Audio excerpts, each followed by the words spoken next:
সঙ্গে সঙ্গে লোকটা কান্দি পাগল হয়ে গেলেন। এখনো খবর নিয়ে দেখেন মদিনার জমিনে তাইবের মানুষ নবীজির কবর মোবারকে যখন যায় তাইবের বাসীরা কান্দে রে, এই সোনার নবীজি আমাদেরকে সুপারিশ করবে কি না। বিশ্ব নবী রাসূলুল্লাহ 11 জন স্ত্রীর কথা বলছি, সাথে 5 মিনিট। কয়জন স্ত্রীর কথা বলছি বাবা? কয়জন? ভালো করে শুনি না, আমলটা করবেন। নবীজির জীবনে 11 জন স্ত্রী গেছিলেন। একদিন নবীজি বাড়িতে আসিয়া দেখেন সব বিবিরা কাজে কাজে ব্যস্ত হয়ে আছে, একজন বিবি খালি কাজের মধ্যে ব্যস্ত না। আমার নবী তৎক্ষণাৎ ডাক দিলেন, আয়েশা সবাই কাজের মধ্যে ব্যস্ত, তুমি কেন কাজ করো না? আয়েশা বলছে, নবী গো সত্যি আমি সকাল থেকে কোনো কাজ করি নাই। কেন করলি না আয়েশা? এই সংসারের সমান দায়িত্ব সমান অধিকার আছে। আয়েশা বলছে, নবী গো আমি কাজ করি নাই, আমি জানি নবীজি বাড়িতে আসবে। ওগো নবী আমার মনটা চায় আজকের বাড়ির কাজটা তোমার কাছে খুঁজি নিয়ে করতে চাই। নবী বলে, আয়েশা রে তুমি কি কাজ খুঁজি নিয়ে করতে চাও? আমার কাছে কি কাজ আছে? ওগো নবী আমার আয়েশার মনটা চায় আমার হাত দুইটা দিয়ে আমি তোমার গোসল করি দেওয়ার কাজটা চাই। ওগো নবী আমার আয়েশার মনটা চায় আমার হাত দুইটা দিয়ে আমি তোমার গোসল করি দেওয়ার কাজটা চাই। নবী বলছে, আয়েশা আমাকে গোসল করি দিলে তোর ভালো লাগবে। ওগো নবী আপনি পারমিশন দিলে আমি ভালো পাবো। নবী বলো যাও, আমি তো পারমিশনটা দিয়ে দেন। আমার বলে না শুনি না গোমা, সতের মধ্যে শুনি না গোমা।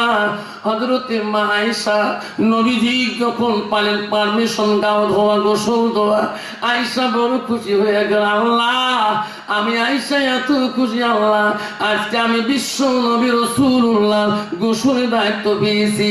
আয়েশা 2 মস্ক পানি আনলেন, আয়েশা নবীজির কাছে নিয়ে ওই চকির উপরের মধ্যে নবীজিকে বসতে দিলেন। আয়েশা পানি মস্ক আনি নবীজি চকির মধ্যে বসিয়ে দিলেন।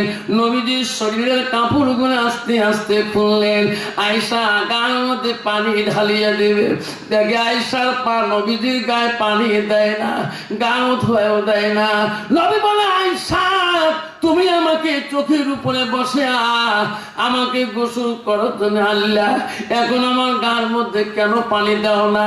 আমার গোসল করি তুমি কেন দাও না? আয়েশা বলে, নবী গো আমি তোমার গার মধ্যে গোসল করে দেব, আপনাকে সুন্দর করে পরিষ্কার করে দেব।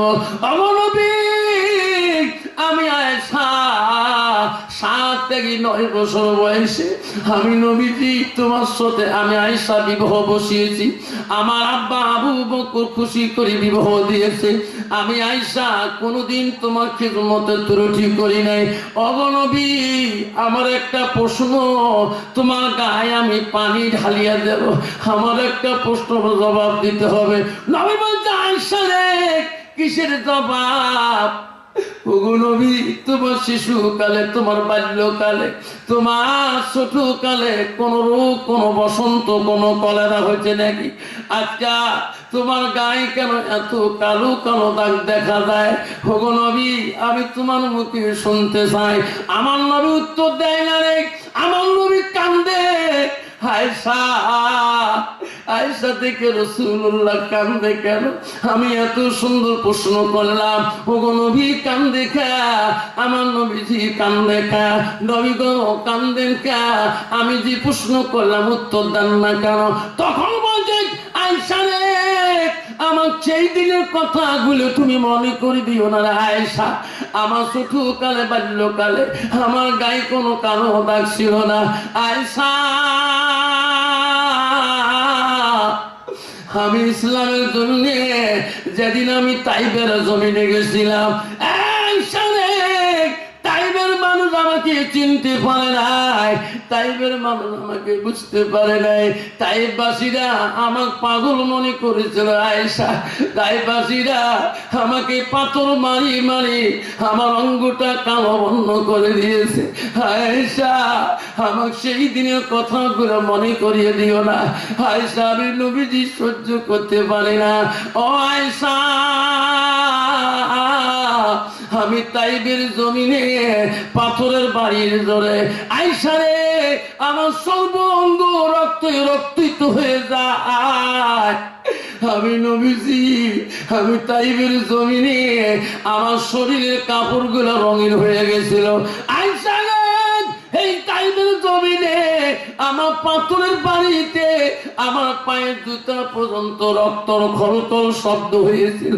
আয়েশা, সেই দিনের কথা করে মনে করে দিলে আমি নবীজি বড় কষ্ট পাই। আমার নবী স্ত্রী মা আয়েশা বলছে, নবী গো, আপনি তাইবের জমিনে এত কষ্ট পাইলেন, আল্লাহর কাছে কিছু সাহায্য পালেন না। আমার নবী বলছে, আয়েশা রে, তৎক্ষণাৎ জিবরাইল হাজির হয়েছিল। জিবরাইল আসে বলছে, নবী, আমি জিবরাইল আল্লাহর তরফ থেকে এসেছি। ও গো নবী, বলুন, আল্লাহ তাইবের জমিনের ইতিহাস সহ্য করতে পারে না। ও গো নবী, আপনি বলুন, আপনি যা করবেন আমি জিবরাইল তাইবের জমিনে তাই করে দিয়ে যাব। তাইবের জমিন যদি কুলট পুলট করা লাগে আমি জিবরাইল করে দেব। ও আয়েশা রে, সেদিন আমি জিবরাইলকে বলছিলাম, জিবরাইল যা যা, আমি তাইবের মানুষকে অভিশাপ দিতে পারি না।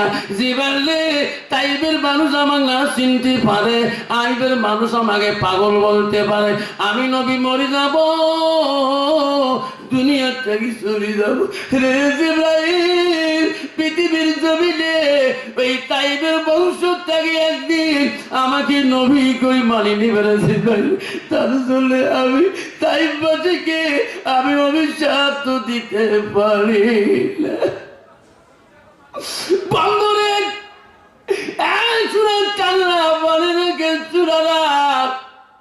আমার দুইলা ভাই আমার বোন হজে চলে গেছিল, 22 সালে হজে গেছিল। দুলা ভাই বলছিল, ভাই রে, একদম তাইবাসীর সাথে আমার কথায় কথা হয়ে যায়।